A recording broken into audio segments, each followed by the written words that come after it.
député de Yopougon, secrétaire exécutif du PDCI-RDA, chargé de la mobilisation, membre actif de la CAP Côte d'Ivoire et stratège politique sur le terrain, l'honorable Dia Oufoué, Augustin incarne une nouvelle énergie au sein d'un parti historique en pleine reconquête du pouvoir. À l'approche donc d'octobre 2025, son rôle est crucial. Relancer la base, reconstruire la confiance et repositionner le PDCI-RDA comme une alternative crédible au pouvoir en place. Honorable Dia, merci d'être là. Merci. Alors, le PDCI-RDA doit organiser une nouvelle convention pour désigner un candidat pour la présidentielle donc, de 2025, donc d'octobre, a déclaré Jean-Louis Billon, membre du bureau politique, ce lundi 26 mai 2025, face à la presse. Qu'est-ce que vous en pensez? Le PDCI-RDA a déjà organisé sa convention. Et lors de cette convention éclatée, on a eu un taux de participation de près de 93% des congressistes, des secrétaires de base, les secrétaires de section et les délégués, les membres du bureau politique. Et lors de cette convention, le président Cheikh Tidiane Cham a eu un score de 90,70%. Donc c'est un score, comme les gens aiment le dire, c'est à la soviétique. Donc c'est pour dire que même si le PDCI-RDA organise 10 à 15 conventions, le président Tidiane Cham sera considéré comme le candidat du PDCI-RDA. Ce que je sais, c'est qu'une convention a déjà été organisée et que pour l'heure, le candidat officiel du PDCI-RDA est le président Cheikh Tidiane Cham. Non plus aucune convention ne va être faite? Pour le moment, le candidat du PDCI-RDA est connu. Le candidat du PDCI-RDA est connu. Et c'est le président Tidiane Cham qui est libre, parce qu'il avait été aussi élu par les congressistes pour être élu comme président du PDCI-RDA en 2023. Et avait eu un bon score aussi. Mais vu le problème judiciaire qui était en cours, il a pris la décision de lui-même de démissionner. Cette démission qu'il a faite ne vient pas des militants. Ça venait de lui. Donc, il a démissionné et les jours qui ont suivi, il y a eu encore une élection qui a été faite et il a gagné encore ces élections-là avec un score aussi soviétique. Donc, ça peut dire qu'il a le choix des militants. Maintenant, si lui-même veut remettre le choix que les militants ont fait de lui pour être le candidat du PDCI aux élections présidentielles, ça revient qu'à lui. Et les militants ont déjà fait le choix. Ce taux de son de cloche qui vient d'arriver avec Jean-Louis Billon, est-ce que ça ne va pas déstabiliser les militants? C'est l'amalgame que les gens font. Vous savez, pour être président de la République de la Côte d'Ivoire, c'est 50% plus une voix. C'est pour vous dire que le président de la République n'a pas 100% des Ivoiriens qui ont voté pour lui. Il y a des gens qui n'ont pas voté pour lui. Il y a des gens qui ne le portent pas dans son cœur. Mais le plus important, c'est qu'il a la majorité. 50% plus une voix. Et là, nous sommes au PDCI-RDA où on a quelqu'un qui gagne avec 99,70% et on se préoccupe d'une voix qui essaie de se plaindre de... Si le ministre Jean-Louis Billon avait vraiment un poids considérable au sein du PDCI-RDA, ces militants allaient sortir pour voter blanc. Même si le président Tidiane Cham était candidat unique. Ils allaient tous se mobiliser pour voter blanc. Mais à partir du moment où, même en tant que pour voter blanc, ce n'est pas possible. Donc, nous pensons que c'est juste de la manipulation pour faire croire que le PDCI est divisé ou affaibli. Je vais vous saisir au mot, le PDCI est divisé et affaibli. On a aussi des départs, celui du conseiller politique Guy Kaoué. On a des divisions internes, il y a le procès, il y a la radiation du président Thiam, et puis la révision de la liste électorale. Il y a beaucoup de choses qui sont demandées à la fois. Quel est l'état réel de la mobilisation au sein du PDCI? Nous avons fait plusieurs activités de mobilisation et nous avons prouvé avec la présence du président Thiam que les mobilisations furent exceptionnelles. Le président, le secrétaire exécutif Maurice Guy Kaoué a démissionné de son poste de conseiller, mais n'a pas démissionné du PDCI-RDA. Il est toujours membre du PDCI-RDA. Il a démissionné d'un poste qu'on lui avait donné, qui n'est pas statutaire, c'est juste un conseiller.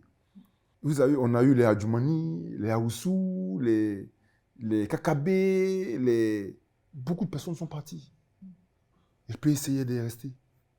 Les militants de base que vous voyez qui votent le président Tidjane Thiam à 99,77%, c'est des militants qui ont été élus lors du 12e congrès ordinaire en 2013. En 2013, ils ont été élus. Donc, pour que on les change, il faut un autre congrès ordinaire. Donc, depuis 2013 jusqu'à aujourd'hui, ça fait près de 12 ans, si je suis bon en calcul, hein. Ça fait aujourd'hui 12 ans qu'ils sont en place, malgré le départ des personnes très importantes au sein du PDCI-RDA.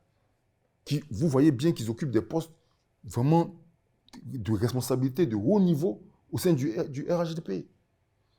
Mais ces secrétaires-là qui ont été élus en 2013 sont restés en place. Et ce sont eux qui portent leur voix sur le président Tidjane Thiam. Donc, moi, je peux le dire que si le président, parce qu'il a toujours dit qu'il n'a pas peur de la compétition. Nous avons eu à faire la convention, c'était ouvert. On a demandé à tous ceux qui veulent candidater de venir candidater. Le ministre Jean-Louis Bion n'est pas venu. Il n'a pas candidaté. Donc, si aujourd'hui, il vient pour dire qu'il veut qu'on organise une convention parce qu'il veut affronter, il est prêt à être le candidat du PDCI-RDA, il devait le faire lors de la dernière convention. Donc, si le président est disposé à venir encore ouvrir une candidature pour une convention, moi, je pense que le président a toujours dit qu'il est ouvert à la compétition. Mais vous verrez que ces mêmes personnes qui sont en train de crier, qui veulent faire une convention, à partir du moment où le président Thiam va dire qu'il est candidat et que c'est ouvert, ils vont disparaître encore. Mais vous, personnellement, en tant que secrétaire exécutif et chargé de la mobilisation, comment est-ce que vous faites face à toute cette bataille-là? Nous les ignorons. Nous les ignorons parce que nous considérons que notre adversaire, c'est le pouvoir en place. Et tout ça, c'est de la diversion, c'est de la distraction. Donc nous les ignorons parce que nous avons la base. Nous avons la majorité des militants qui nous font confiance. C'est ce qui est le plus important. Donc toutes ces gesticulations qui sont là autour, aller sur les médias, ce n'est pas sur les médias qu'on gagne une élection présidentielle. C'est aller vers les militants de base. Et les militants de base ont déjà fait leur choix. Leur choix, c'est le président Tidjane Thiam. Donc nous n'allons pas perdre notre temps à essayer de discuter avec... Non, notre adversaire, c'est le pouvoir en place. Et vous, en tant que secrétaire exécutif chargé de la mobilisation, qu'est-ce que vous faites concrètement sur le terrain pour pouvoir mobiliser effectivement? Vous voyez, on était dans un élan de mobilisation, effectivement, de tourner au niveau des bases, parce que notre candidat, il faut le reconnaître, a vraiment duré à l'étranger. Donc, il fallait qu'on travaille sur le terrain pour le faire connaître, pour faire en sorte que les Ivoiriens puissent savoir qui est le président Tidjane Thiam. Qu'est-ce qu'il a eu à faire pour le PDCI, pour la Côte d'Ivoire avant, et qu'est-ce qu'il a fait à l'étranger, et qu'est-ce qu'il compte faire pour la Côte d'Ivoire aujourd'hui. Nous sommes aujourd'hui en 2025. Ce qui, pour le président Tidjane Thiam, a eu à faire déjà avec le PDCI-RDA, c'est un PDCI-RDA renouveau. Vous sentez le dynamisme. Nous avons pu avoir plus de 60 000 nouveaux adhérents au PDCI-RDA. Ce n'est pas rien. Plus de 5 000 cadres qui ont adhéré au PDCI-RDA. Vous voyez, c'est des gens qui sont venus payer avec leur argent pour dire, à cause de votre leader, nous adhérons à votre parti. On sent un dynamisme qui est un renouveau. Parce que les Ivoiriens ont soif de changement. Donc, on voit qu'il y a un dynamisme au niveau du PDCI-RDA. Il a décentralisé les structures du PDCI-RDA en créant des responsables de districts. 14 districts à Abidjan, où les populations étaient plus proches du haut représentant, qui était directement, lui, en contact avec lui. C'est tout ça qui a créé ce dynamisme-là. Donc, aujourd'hui, au PDCI-RDA, vous voyez, le PDCI-RDA est attractif. C'est lui, le président Tidjane Thiam, qui a la cause de cela. Donc, nous sommes heureux. Est-ce que c'est suffisant pour faire de lui le candidat du PDCI-RDA pour les présidentielles à venir? Mais si les militants... Mais qu'est-ce qu'il apporte de nouveau? Aujourd'hui, au-delà de ce qui a été fait aujourd'hui, il y a une meilleure gestion. Il y a que de 25 ans. Aujourd'hui, bon, je ne veux pas dire qu'il y a une meilleure gestion, mais je veux dire aujourd'hui, il y a une transparence sur tout ce qui est fait. Il une transparence sur tout ce qui est fait au niveau du PDCI-RDA. Parce que les gens mettent leur argent, ils sont confiants pour mettre l'argent parce qu'ils savent que l'argent sera bien géré. Vous voyez? Parce que quand il a été élu président du PDCI-RDA, il a eu 96% des voix. Et aujourd'hui, on le prend pour être candidat du PDCI-RDA, il a 99,77%. Donc, c'est pour démontrer quand même que les gens sont satisfaits de ce qui a été fait. On sait que la population en Côte d'Ivoire est très jeune. Est-ce que c'est une manière pour le PDCI de rajeunir les instances supérieures de votre parti? On a besoin de tout. Moi, je suis là, je suis jeune. Oui, justement, Voilà, un peu trop de jeunes, les anciens sont en train de partir. Oui, les anciens, mais non, je veux dire, vous savez, les changements sont toujours difficiles. Les changements sont toujours difficiles. Mais après, tout dépend du dynamisme qui est apporté. Et il y a d'autres qui considèrent que c'est à leur avantage parce qu'il y a des choses que nous faisons aujourd'hui qu'ils ne sont pas en mesure de le faire. C'est eux qui ont tout à gagner. Parce qu'aujourd'hui, il y a 20 ans en arrière, il y a des choses qu'ils pouvaient faire, mais aujourd'hui, ils ne pourront plus le faire. En termes même de langage, leur manière de s'exprimer, les jeunes d'aujourd'hui ne se reconnaissent pas. Vous voyez? De manière subtile, donc, le PDCI se rajeunit. Le PDCI se rajeunit, mais en étant vraiment toujours encadré par ses anciens. En étant toujours encadré par ses anciens. C'est ça qui fait aussi la force du PDCI-RDA. Donc, avec eux, on apprend quand même l'historique du parti. Et à partir de là, nous aussi, on apporte notre grain de sel à l'édifice. Et puis, ça envoie une dynamique. Ça envoie une dynamique. Alors, donc, le 31 mai 2025, va se tenir le premier meeting de la CAP Côte d'Ivoire, oui, dont fait partie le PDCI-RDA. Oui. Ça va se tenir donc très bientôt. Quel message entendez-vous porter?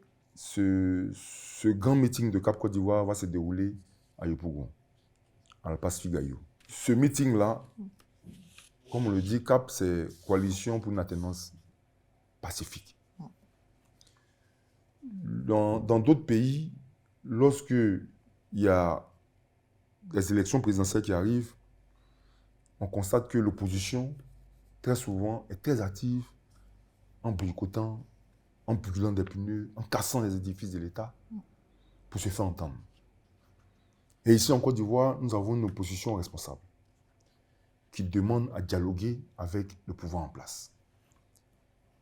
Ça fait maintenant 1 an qu'ils sont dans cette posture-là pour demander ce dialogue. Mais l'impression que cela donne, c'est qu'on a l'impression que c'est parce qu'ils sont faibles qu'ils essaient de dialoguer coûte que coûte avec le pouvoir en place. Et que dans d'autres pays, l'opposition prend ses responsabilités en paralysant toute l'économie du pays afin de se faire entendre. Aujourd'hui, comme je vous l'ai dit tout à l'heure, il y a des sages qui sont là pour encadrer les jeunes. C'est le gouvernement en place qui a intérêt à ce que tout soit, vraiment, le pays soit stable. Et que c'est eux qui doivent plutôt courir pour discuter, dialoguer avec l'opposition pour qu'on puisse aller à une élection apaisée. Mais il faudrait qu'ils sachent qu'au sein de CAP, nous avons aussi des branches dures. Des branches qui considèrent qu'ils sont en train de perdre leur temps. Et qu'il faudrait que ces épreuves de force, on puisse vraiment essayer de se peser.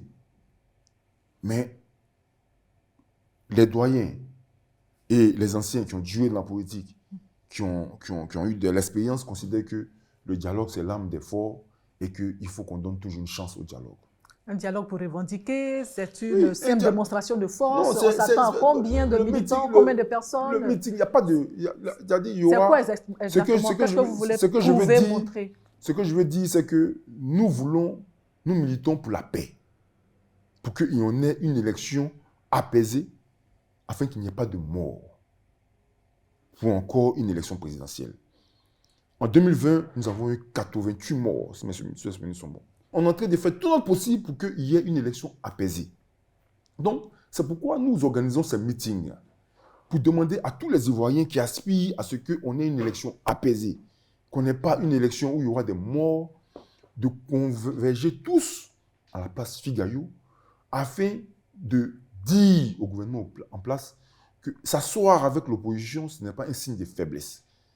C'est s'asseoir et commencer un dialogue, ça ne veut pas dire que l'opposition a déjà gagné. Le fait qu'ils s'asseyent, c'est un échange qu'ils vont avoir. Donc, le signal, c'est que plus les Ivoiriens se mobilisent en grand nombre pour venir participer à ces meetings, ça montre au gouvernement en place que le peuple demande à ce qu'il y ait un dialogue. Un dialogue, ça ne veut pas dire que l'autre a déjà pris le dessus sur l'autre. C'est ce que le peuple réclame. Maintenant, le cœur de la mobilisation, il y a des revendications qui sont mises en avant. Déjà, nous demandons à ce qu'il y ait une élection inclusive. Cette élection inclusive, c'est pour que le président Gbagbo Laurent, qui a été exclu, qui a été condamné à 20 ans de prison, qui a bénéficié d'une grâce mais pas de l'amnistie, puisse être candidat et inscrit sur la liste électorale. Le président Gbagbo Laurent a été injustement radié de la liste électorale parce qu'il était condamné à 20 ans pour un braquage dit de la BCAO, où la BCAO elle-même est venue dire à la barre qu'elle n'a pas subi de préjudice et qu'on lui a demandé de rédiger, qu'elle n'a pas perdu quoi que ce soit. Elle a rédigé et elle a confirmé qu'elle n'a rien perdu. Donc le cas Laurent Gbagbo. Quand Laurent Gbagbo, afin qu'il soit réintégré. Ensuite, nous avons le cas Blé Goudé, qui est le même cas, qui est parti à La Haye.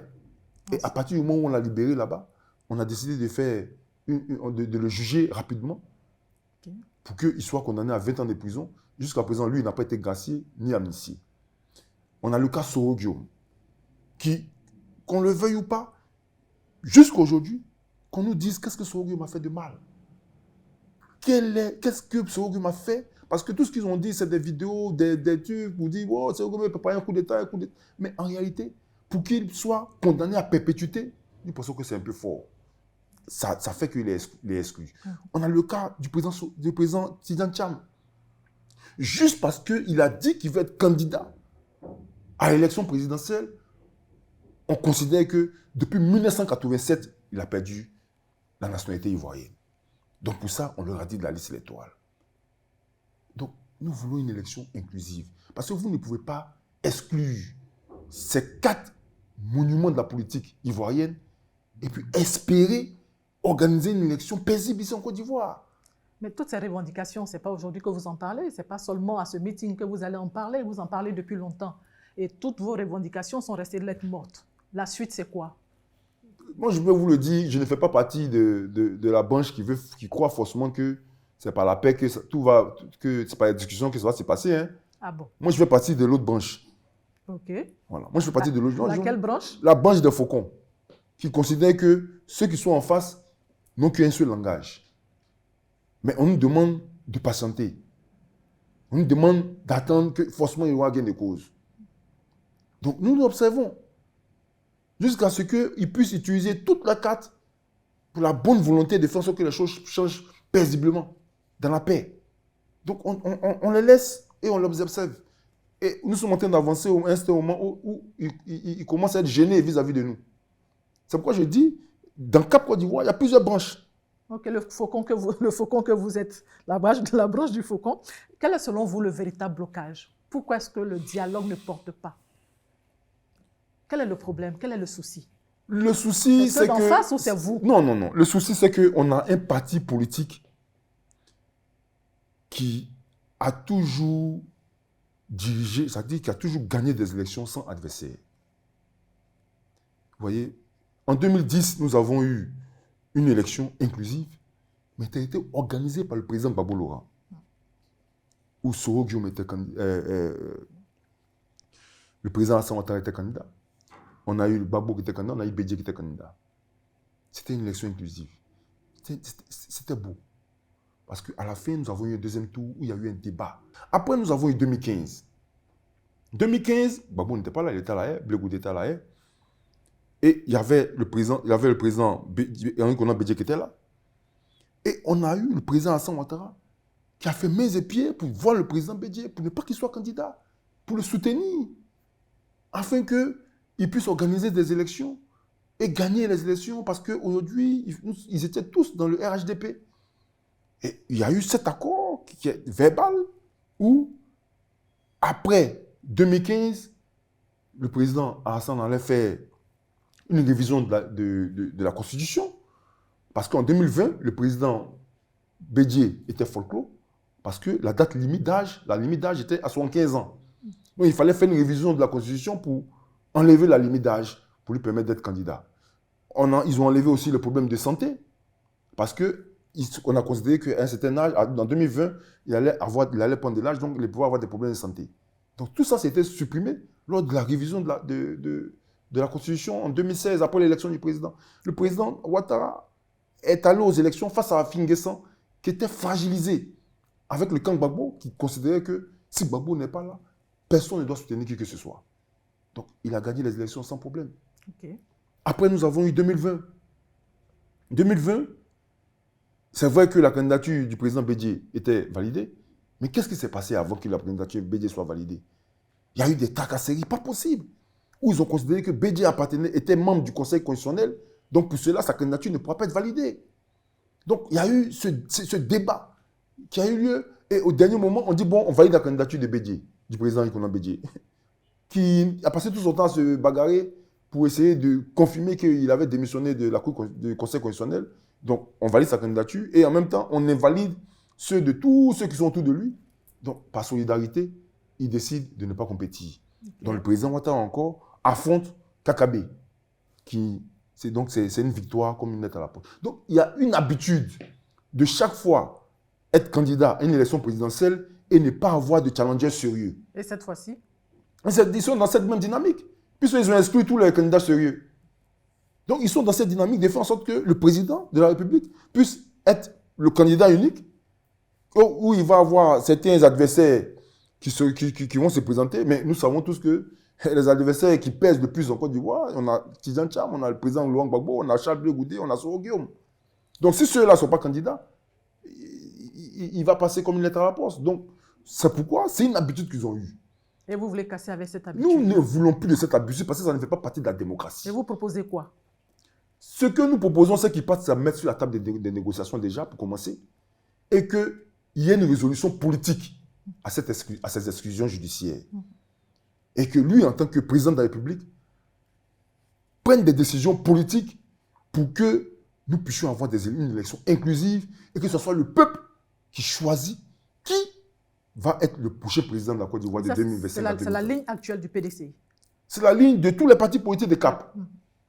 C'est la ligne de tous les partis politiques de CAP qui demandent à ce qu'on s'asseye sur la table des négociations et qu'on puisse faire un dialogue afin qu'une décision politique soit prise pour réintégrer toutes ces hautes personnalités de la vie politique afin que ces derniers puissent être candidats. Mais pour que ces personnes puissent être candidats, il faut une révision de la liste électorale. Nous sommes à quelques mois seulement d'octobre. Mais je veux dire que nous avons eu des élections. Une révision, ça prend du temps. Non, nous avons eu des élections en 2015. En 2015, nous avons fait une révision de la liste électorale. Nous avons eu une élection présidentielle en 2015. Présidentielle. Et en 2015, on a eu une révision de la liste électorale en juin-juillet. D'accord. Ça n'a pas empêché l'élection de se tenir en 2015. L'élection présidentielle, en 2020, nous avons encore eu une élection présidentielle en 2020. Et la révision de la liste électorale s'est faite en juin-juillet, la même année présidentielle. Donc, nous considérons que... Pour cette année 2025... C'est cette année 2025, parce que vous savez... Il faut obligatoirement que le gouvernement en place fasse une révision de la CEI. Oui, parce que pourquoi? Vous voyez, l'élection présidentielle, c'est l'une des élections que les Ivoiriens comprennent le mieux ici en Côte d'Ivoire. Parce que c'est l'élection où les Ivoiriens savent que ça dit leur vie en dépend énormément. Et donc, si la révision ne se fait pas? Moi, je suis positif. Hein. Oui. Je pense qu'à partir du moment où ça s'est fait en 2015, ça s'est fait en 2020, ça va se faire en 2025. Parce que lors d'une élection présidentielle, en 2015, nous avons eu 500 000 personnes qui se sont fait enrôler en 2015. Ça a été salué, parce que c'était exceptionnel. Parce qu'il y avait une élection présidentielle. Donc tout le monde est parti se faire enrôler pour pouvoir voter. Après, nous avons eu, en 2020, pour 2020, nous avons eu 908 000 personnes qui se sont fait enrôler. C'était inédit. Mais en 2024, où ce n'était pas une élection, il n'y avait pas d'élection présidentielle, nous avons eu 900 000 personnes qui se sont fait enrôler. Donc, le fait de voir que lors d'une élection, dans une période où ce n'était pas une élection présidentielle, qu'on ait 900 000, Donc, imaginez le nombre de personnes qui vont se faire enrôler pendant l'année électorale. C'est ce qui fait peur au pouvoir en place. Mais ça fait partie du code électoral. On dit que la révision de la liste électorale doit avoir lieu chaque année. Chaque année. Et c'est une révision de la liste électorale. Donc, c'est pour des élections. Si jamais cette liste n'est pas révisitée, est-ce que le PDCI est prêt à soutenir un candidat ou à proposer un candidat? Le PDCI n'a aucun candidat proposé. La révision de la liste électorale n'est pas faite, le PDCI ne propose aucun candidat. Nous avons un seul candidat. Ce candidat, c'est Cheikh Tidiane Tcham. Oui. Est-ce qu'il est prêt à être présent, à se présenter, même s'il n'est pas réintégré à la liste? Qu'est-ce qui va se passer en fait? Je veux comprendre la révision de la liste électorale. Ce n'est pas évident. Le président ne va pas être remis sur la liste électorale. Si le président Tidiane Tcham face à cette situation, qu'est-ce que vous proposez? Je vous ai dit que je ne fais pas de la branche dure. Hein. Voilà. Si le président Tidiane Tcham n'est pas inscrit sur la liste électorale, je ne pense pas qu'il y ait des élections. En Côte d'Ivoire, tout de go comme ça. Est-ce que si la CAP Côte d'Ivoire propose un candidat unique qui représente toute l'opposition? La CAP Côte d'Ivoire, c'est une coalition de l'alternance pacifique, non idéologique. Leur rôle, ce n'est pas de choisir des candidats. C'est de faire en sorte que certaines revendications soient mises en application. En termes de candidature, chaque parti politique présentera son candidat.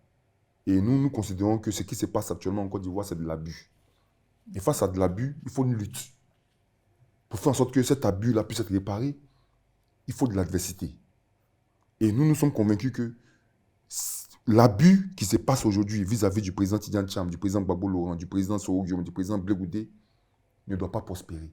Parce que si elle prospère, nous allons aller d'abus en abus. C'est pourquoi nous considérons que si notre candidat n'a pas son nom sur la liste électorale, ce qui lui empêche d'être candidat, nous ne pensons pas que ces élections puissent avoir lieu. Pourtant, il y a d'autres partis qui présentent un candidat, qui sont prêts pour les élections de 2025, même s'il n'y a pas de révision de la liste électorale. C'est qui ça? Moi, je n'appartiens pas à leur parti. Moi, j'appartiens au PDCI-RDA. Oui, hormis le PDCI-RDA, il y a d'autres partis qui existent, qui sont prêts à mettre dans l'arène leurs candidats pour les élections de 2025. C'est leur choix. Mais nous considérons que notre candidat est victime d'un abus. Okay. Et nous sommes contre les abus. Et le PDCI n'est pas le seul parti politique qui existe en Côte d'Ivoire. Donc, si le PDCI n'est pas satisfait que les autres se présentent... Que si nous acceptons cela, ça va être une habitude.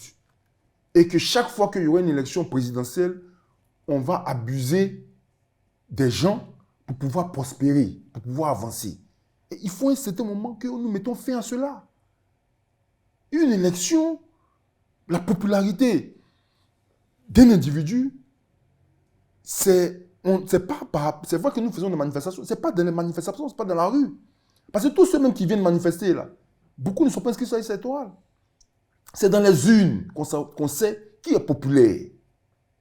Mais si chaque fois vous excluez ceux qui considèrent qu'ils sont populaires, donc ils n'arrivent pas à se faire évaluer.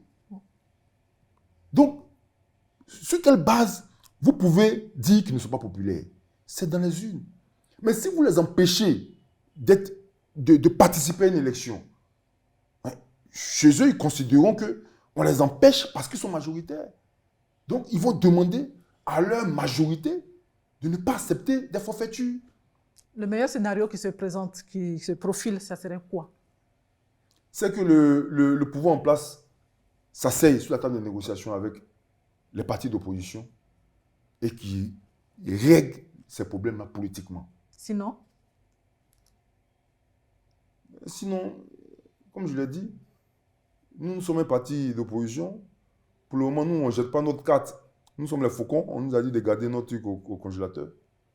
Mais lorsque ceux qui prônent la paix, qui sont convaincus qu'il y aura un dialogue, et ce dialogue aura lieu, et que c'est sûr et certain que tout va avancer dans ce sens-là, s'ils constatent qu'il n'y a pas d'issue, ils viendront taper à notre porte pour nous informer officiellement que vraiment ils avaient bonne foi et qu'en fin de compte, c'est nous qui avions raison. Donc, nous allons mettre en place notre stratégie de faire en sorte que nous puissions avoir gain de cause. Vous parlez avec passion du PDCI RDA, vous parlez des actions que vous allez mener, vous allez vous rassembler très bientôt le 31 mai à Figayo, vous l'avez dit. En parlant de Yopougon, mais qu'est-ce qui s'est passé de sorte que le PDCI, qui a vraiment une assise, comme vous l'expliquez, a pu se faire ravir la mairie de Yopougon? Bon, je dis que notre parti PDCI a fait le travail qu'il pouvait. On n'a pas allé en alliance cette fois-ci, parce que le PPACI qui avait son candidat, et nous avions notre candidat, et nous sommes allés aux élections. Vous voyez, c'est pourquoi je dis, est-ce que vous voyez que le président Bittogo, il est emmerdé? Il n'est pas emmerdé. Parce qu'il a permis à tout le monde d'être candidat. Et on a annoncé que c'est lui qui a gagné. Donc, à partir du moment où on a annoncé qu'il a gagné, on n'est pas d'accord, on n'est pas content, mais au moins, les élections ont eu lieu et on a eu nos voix. Mais s'il avait voulu nous exclure en disant que Dia n'est pas candidat, Michel Gbagbo n'est pas candidat, et que lui, il est le seul candidat, ou bien il prend des candidats farfelus pour aller avec eux, pour gagner, je vous promets que ces élections n'allaient pas avoir lieu. En fait, là n'est pas ma question. Non, je veux dire, j'ai fait un parallèle, voilà, un parallélisme avec ce qui se passe aujourd'hui. Est-ce que vous avez un ancrage Mais si j'avais pas... Vous en parlez avec tellement de passion, comme si le PDCI se retrouvait un peu partout, alors que Yopougon vous a échappé. Oui, mais je veux dire que, vous savez, la politique, c'est ça. On tombe et on se relève. On tombe et on se relève. Et au fur et à mesure qu'on se relève, on se bonifie. Si vous constatez bien, aujourd'hui, tout se passe à Yopougon. Toutes les activités majeures politiques se font à Yopougon. Parce que ça veut dire qu'il y a une organisation qui est en place à Yopougon. Donc, le Diaoufoué de 2023 n'est pas le Diaoufoué de 2025. Parce que nous ne sommes pas restés là en train de pleurnicher sur notre sort parce qu'on a perdu une élection. Nous avons travaillé. Nous avons mis en place les bases. Nous avons restructuré les bases. Donc, si aujourd'hui tout tourne autour de Yopougon, parce que lorsqu'on fait une activité à Yopougon, la garantie que la mobilisation soit bonne, c'est à Yopougon. Quelles sont les leçons que vous avez tirées de cet échec-là pour l'utiliser à bon escient pour les élections présidentielles à venir? Nous avons tiré de ce... C'est ce qui fait qu'aujourd'hui, tout le monde parle de l'audit de la liste électorale par rapport à ce qui s'est passé à Yopougon. C'est ce qui fait qu'aujourd'hui, on parle de donner les résultats bureau de vote par bureau de vote, que de les envoyer, les résultats consolidés au niveau de la CEI, et c'est à partir de ces résultats consolidés qu'on annonce les résultats. Donc l'expérience de Yopougon a ouvert les yeux à tout le monde pour dire que la liste électorale en place n'est pas bonne. Et les gens sont allés en profondeur pour savoir comment quelqu'un qui arrive dans une commune en 6 mois peut avoir 60 000 voix, 65 000 voix. Vous voyez? Donc, c'est ces résultats-là qui ont mis à nu les défaillances de la CEI. Donc aujourd'hui, l'opposition est vraiment à l'aise. Quand ils ont creusé dans la liste électorale, ils ont vu toutes ces défaillances qui existent. Donc, je pense que c'est ce qui permet aujourd'hui à l'opposition d'avoir de la matière et aujourd'hui d'avoir des revendications qui sont prises au sérieux. Et ça sort du problème que nous avons eu à Yopougon. Okay. Vous êtes donc l'honorable Dia, vous êtes député de Yopougon. Oui. Et qu'est-ce que vous avez fait concrètement pour cette commune, pour les habitants de Yopougon à l'Assemblée nationale? Quels sont les projets que vous avez défendus? Oh, j'en ai défendu tellement. Moi, vous voyez, je suis un bon communicant.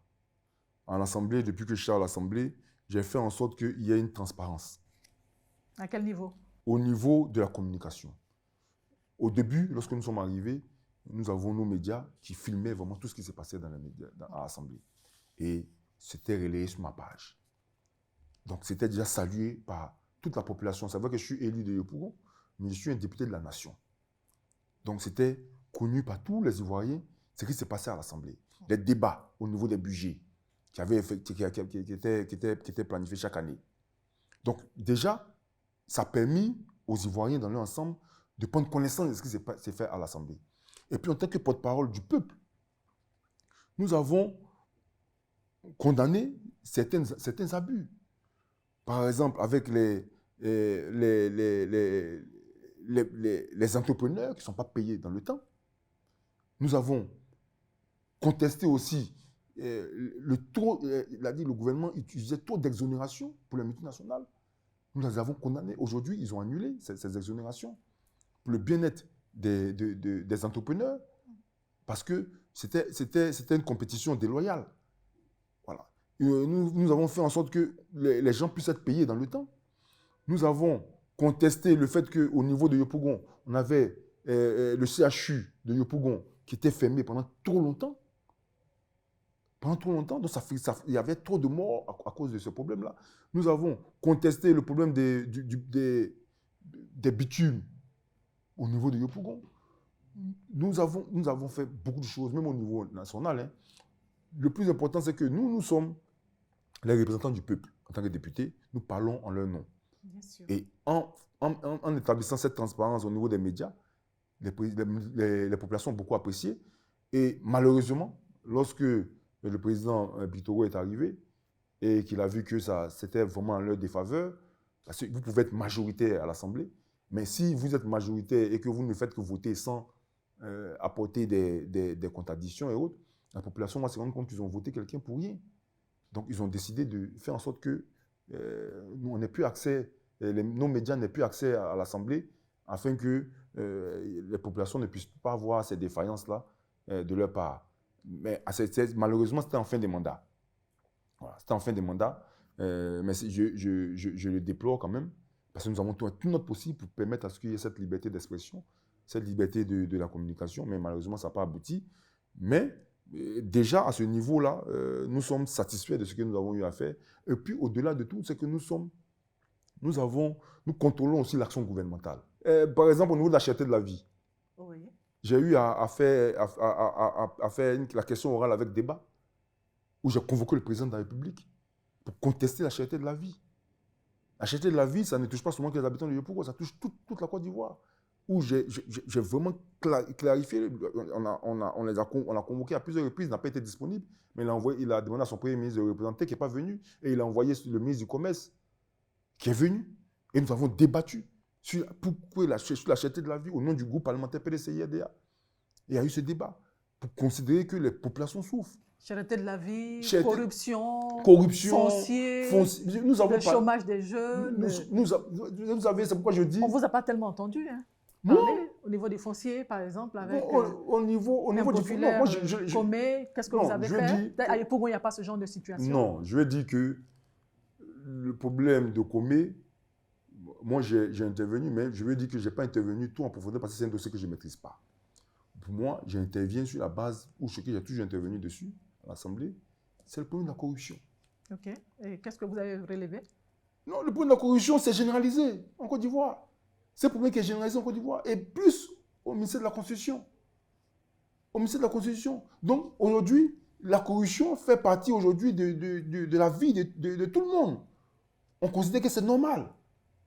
Mais en même temps, nous considérons que tout est fait sciemment pour que tout le monde soit corrompu. Parce que les gens vivent dans la précarité. Mais les gens qui travaillent même dans les entreprises, qui vivent avec le SMIC de 75 000 francs CFA par mois, avec ce montant, c'est insignifiant. Ce n'est pas possible de vivre. Parce que si vous devez payer votre loyer, si vous devez payer votre facture d'électricité et d'eau, si vous devez vous bâtir, si vous devez manger chaque jour, vous soigner, si vous devez vous soigner, si vous devez mettre vos enfants à l'école, vos enfants vont prendre le transport pour aller à l'école et vous allez prendre votre transport pour aller au travail. 75 000, ce n'est pas possible. Donc, en fin de compte, la personne n'a pas d'autre choix que d'être corrompue. Donc, nous considérons qu'il faut une réévaluation réelle du salaire de ces Ivoiriens-là. Le SMIC, il n'est pas bien. Il faut que vraiment ça soit vraiment bien calculé pour qu'on ait un SMIC vraiment normal et réaliste. Normal et réaliste, ça pourrait être autour de combien? Nous sommes à 75 000 francs. Non, moi je dis que le PDCI vient au pouvoir, on s'attend à combien? Moi, c'est ma perception à moi en tant que député de la nation. Hein. Ce n'est pas le PDCI dans tous les cas qui... Oui, en tant que député. En tant que député de la nation, moi je dis qu'il faut faire une évaluation correcte. où on prend un individu qui travaille, par exemple, qui touche le SMIC au jour d'aujourd'hui. S'il doit vivre dans une maison d'une chambre ou un studio, combien son studio coûte ici à Abidjan? S'il doit se déplacer chaque jour pour aller au travail, on évalue en réalité combien ça lui coûte. C'est-à-dire un cas pratique. Un cas pratique de bout en bout. S'il a un enfant, l'enfant va aller à l'école, on évalue tout. Et sur cette base-là, s'il doit épargner aussi, on évalue tout. Et on met un SMIC réaliste. C'est ça pour moi un SMIC réaliste. Vous parlez avec passion, vous parlez avec énergie de politique. Je me pose la question, comment vous êtes passé d'un MBA en management, en pétrole et gaz à la politique? Le déclic est venu de quoi? Le déclic est venu de la frustration. Oui, le déclic est venu de la frustration parce que je travaillais dans une entreprise minière, ici en Côte d'Ivoire. J'étais bien payé, hein. Et déjà là-bas, je me plaignais tout le temps. Parce que nous sommes dans notre pays et je trouvais inacceptable, déjà parce que j'étais aux moyens généraux, que les multinationales qui opèrent sur le territoire ivoirien soient exonérées des taxes et douanes. Et donc, vous voyez, nous avons une entreprise ivoirienne qui travaille ici et cette entreprise va acheter son matériel dont elle a besoin, par exemple, en Chine. Et nous achetons le matériel aussi en Chine, au même titre que l'entreprise ivoirienne. Nous payons le même transport, le même coût de transport, jusqu'à ce que ça arrive à Abidjan. Et arrivé à Abidjan, la multinationale est exonérée et la société ivoirienne doit payer, en général, ça tourne autour de 40% de douane. Vous voyez? Donc, lorsque nous devons acheter le même matériel, on nous demande de demander au local. Quand nous demandons au local, ce dernier vous donne son prix, parce que quand il enlève, il paye ça, il a son coût en Chine, il va mettre le transport, il va mettre le coût de douane, et après lui, il va mettre sa marge, parce qu'il n'est pas... Donc, quand on leur demande toujours le prix flambe. Parce que la multinationale compare le prix avec le prix d'achat à l'étranger. Ça ne peut pas être la même chose à partir du moment où vous ne payez pas la douane. Donc, c'est ce cumul de frustration et je considérais que les Ivoiriens étaient... C'est-à-dire la loi dans le pays disait qu'il fallait 70% des Ivoiriens qui travaillent dans les entreprises, c'est-à-dire la masse des personnes qui travaillent doivent être des Ivoiriens, 70%, et 30% accordés aux expatriés. Et très souvent, la réalité sur le terrain. ils respectent cela. Ils respectent cela. Ils vont jusqu'au-delà. Ils vont jusqu'à 80-90% sont des locaux.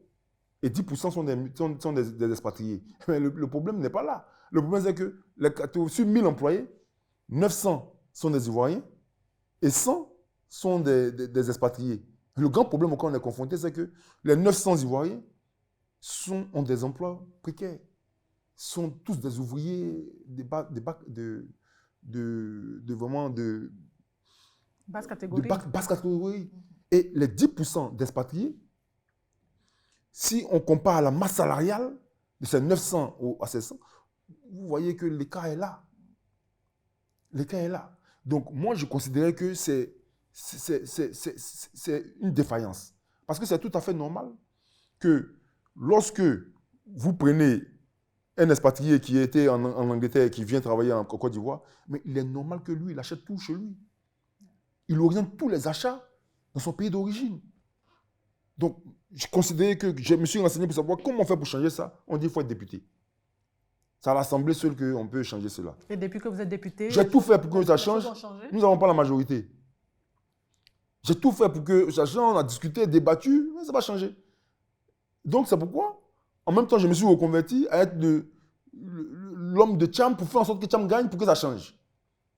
Parce que j'ai constaté que quand tu es président de la République, que tu arrives à changer beaucoup de choses. Et il y a eu aussi le volet du fait qu'au niveau du sous-sol, tout ce qu'on prend, nous achetons tous à l'étranger. Tout ce qu'on achète vient de l'étranger. Et on produit l'or, les lingots. L'État de Côte d'Ivoire demande à ce que ces lingots-là soient vendus et que l'argent soit rapatrié. Et quand l'argent est rapatrié, les multinationales disent non, nous, on a pris du matériel avec des gens à l'étranger, mais c'est à crédit. Il faut qu'on les paye. Donc, quand on déduit toute cette manne financière qu'ils ont eu à effectuer pour acheter tout ce dont ils ont besoin, il ne reste plus rien. D'accord. Vous voyez?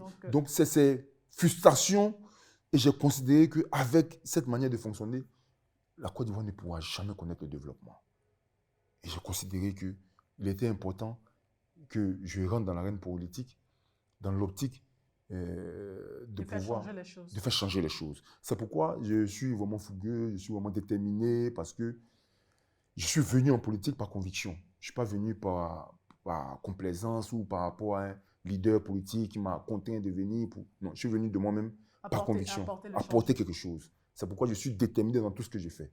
Une détermination aussi qui pousse à se poser des questions. Oui. Vous appelez à l'état civil Yohou, Dia, Oufoué, Augustin. Oui. Est-ce que vous avez un lien avec la famille Oufoué? Bon, c'est une question qu'on me pose tout le temps. Nous sommes tous petits-fils d'Oufoué, hein, en Côte d'Ivoire. En 80, pour porter le nom Dia Oufoué Augustin, il fallait avoir l'accord du président Félix Houphouët-Boigny. Moi, ma mère était une très proche collaboratrice du président Houphouët-Boigny. C'était considéré comme sa fille adoptive. Okay. Parce que c'était la fille de Mamie Fétait, sa grande sœur. C'était comme sa fille. Donc, pour porter ce nom, comme tu l'as toujours expliqué, hein, le président, ma mère voulait que ce soit mon grand frère, celui qui vient avant moi, qui porte ce nom Dia Oufoué. Et elle est allée voir le président Houphouët-Boigny pour lui demander qu'elle veut porter le nom Dia Oufoué Augustin à mon aîné. Et le président Houphouët-Boigny a refusé catégoriquement. Son frère aîné, Dia Oufoué, est décédé et il n'a pas voulu que quelqu'un porte ce nom après lui parce que pour lui, c'est trop risqué. Donc quand ma mère l'a quitté, elle a compris et il a pris son téléphone pour appeler sa grande sœur, Mamie Fétait, pour lui dire de faire en sorte que ma mère ne donne pas ce nom-là à mon frère aîné. Parce qu'il lui a expliqué toutes sortes de choses mystiques. Donc elle a dit, il n'y a pas de problème. Et l'année qui a suivi, ma mère est tombée enceinte de moi et elle n'a pas daigné de venir s'approcher de lui pour essayer de lui faire cette proposition parce qu'il avait refusé catégoriquement.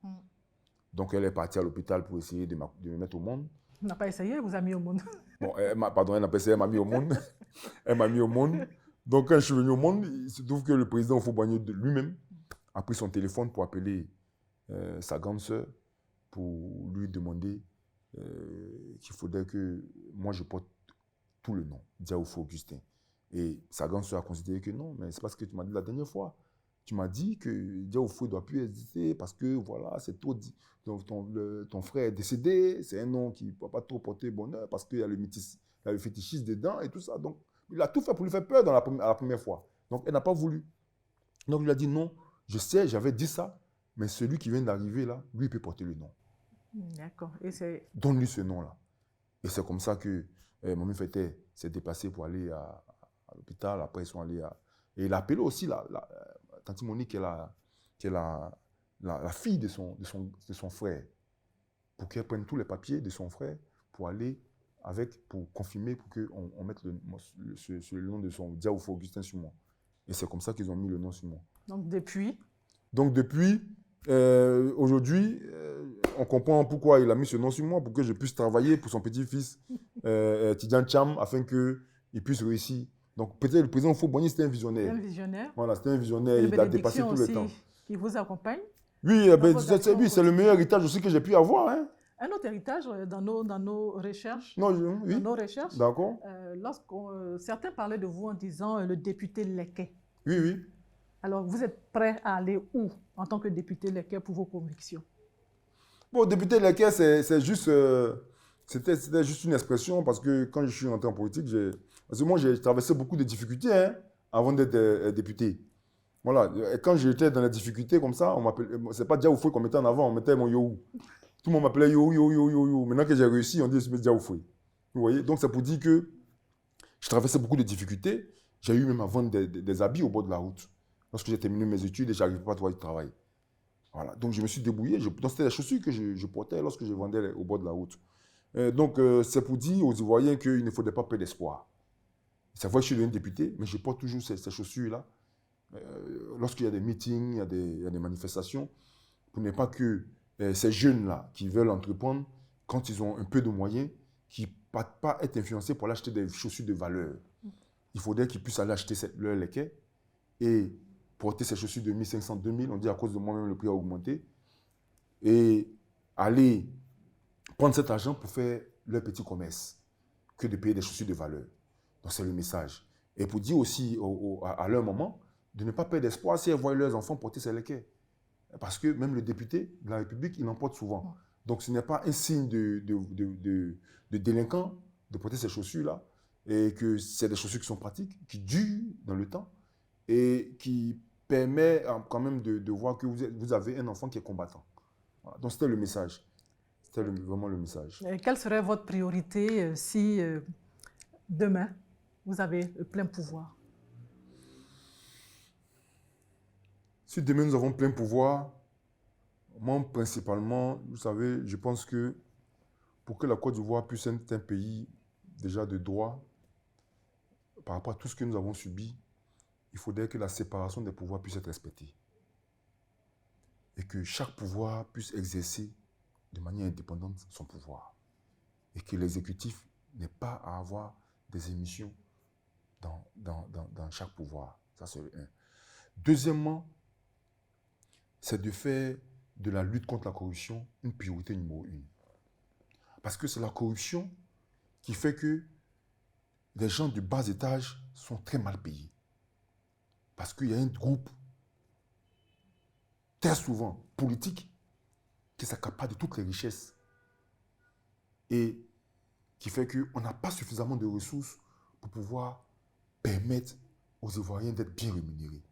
Donc, la lutte contre la corruption doit faire partie des priorités des priorités. Si on arrive à maîtriser cela, nous pensons que le développement de la Côte d'Ivoire va se faire. Vous savez, aujourd'hui, tout le monde parle de la Chine. Mais la Chine a pu réussir, les pays asiatiques ont pu réussir parce qu'ils ont été intraitables vis-à-vis de la corruption. Et la manière d'être intraitable vis-à-vis de la corruption, c'est de faire en sorte que tous ceux qui seront pris pour corruption doivent être jugés. Et doivent être présentés comme un cas d'école. C'est-à-dire pour que les gens puissent savoir qu'ils ne sont plus intouchables. Et cela va avoir un impact important dans le développement de la Côte d'Ivoire. Et aussi, faire en sorte aussi que les politiques ne soient plus riches. C'est important. Parce que si aujourd'hui, nous sommes confrontés à des morts d'hommes dans la politique, nous sommes confrontés à la caporisation des pouvoirs, nous sommes confrontés à que les gens se battent pour conserver le pouvoir, c'est parce que il y a beaucoup d'argent lorsqu'on est au sommet. C'est parce que lorsqu'on est ministre, lorsqu'on est directeur général d'une société d'État, on a tellement de richesses qu'on ne veut pas perdre ces richesses-là. Donc, on est prêt à tout pour conserver le pouvoir.